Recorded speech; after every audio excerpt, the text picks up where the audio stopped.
الحمد لله رب العالمين والصلاة والسلام على نبينا محمد وعلى آله وسلم. السلام عليكم ورحمة الله وبركاته. عاونا waxaan ka hadlaynaa mowduuc kale oo muhiim ah oo in qofku ogaado loo baahan yahay. Su'aashiisu waxay tahay see dadka ula noqon kartaa qof walba la saaxiiba oo qof walba jecel yahay oo qof ka dadaya uusan jirin. Sad dhamaantiin wada ogtihiin waxaa jira dad hadaa xayir la fadhidid aadan la fadhin karin iyo dad 2 saacadood 3 saacadood la sheekaysatid aadan ka caajisay inkastoo ay tahay arrin loo dhasho oo dadka ilaahay ninba si u abuuray haddana waa wax la baran karo. Marka waxaa jira qawaaniin la raacayo si dadku noqdaan mid ay dadku jecel yihiin oo saaxiib la ah oo ay wax ka maqlaan oo isaguna wax ka faa'iideysta. midda koowaad waxa weeye inaad dadka u dhow la cadaysid markaad kulantaanba ilkaha inaa u cadaysid smile baa af ingiriiska lagu yiraahdaa carabigana ibtisaama la dhahaa waa muhim waa ficil oo sixir bay yiraahdaan culimadu sixir oo kale qofka u taafiirinaya adu bal waxaad soo qaadataa inta dukaan gashay qofna si cabuus oo waji isku duuduuba ku fiiriyay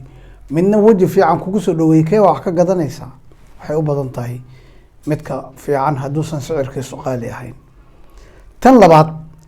waxay dadku jecel yihiin magacooda in loogu yeero marka isku day dadka ina magaca ay jecel yihiin ugu yeertid waliba kana ilaali magacyada aan wanaagsanayn oo necab yihiin waa loo qariyay Soomaalidu ku leeyihiin maxaa loogu qarinaa magac xun way uusan necab yahay. Tan saddexaad qofka bini aadamka ma jecla in wax laga sheego oo la yiraahdo criticism ama intiqaad ma jecla saa ogeed ka ilaali dadka inta ka dhowrsan kartid inaad dadka hadaa rabtid inaad noqotid mid dadku jecel yihiin xataa hadaa rabtid qof inaad wax u sheegtid oo naqdi aad ku samaysid ama criticize garaysid ama wax ka sheegtid marka hore soo hormari waxyaalaha wanaagsan oo uu leeyahay oo marka waxa tiraahdaa intaas aad ku fiican tahay oo qofkaas aad tahay oo waad iga yaabisay oo arrimo yaab leh laakiinse hadaa taas lahayd iyaduna waa fiicnaan lahayd. mideeda kale waxa dadku ay kugu jeclaanayeen waxa kamid ah in aad amaantid qof waliba wuxuu iska jecel yahay amaanta bini aadamka sida caruur oo kale weeye dadku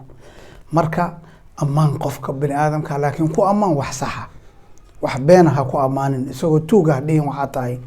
kan isagoo aan caadil ahayn caadil baa tahay dhihin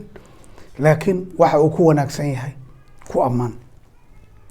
taasna waa jecel yahay waliba waxaad iska ilaalisaa qofku markuu ka maqan yahay inaad wax ka sheegtid xun waa inay noqotaa oo ugu bedeshaa wax wanaagsan.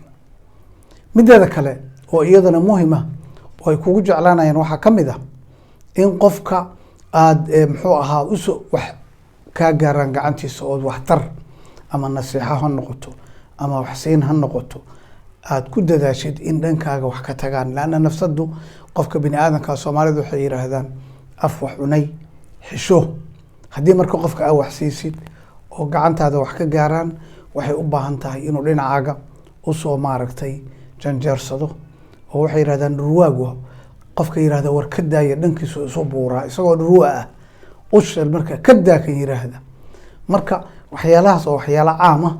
mideeda kale oo caam ahaan wala dhaqan dadka saajacashay inay ku wala dhaqmaan intaas ayaan ku soo koobaya wallahu subhanahu wa ta'ala a'lam.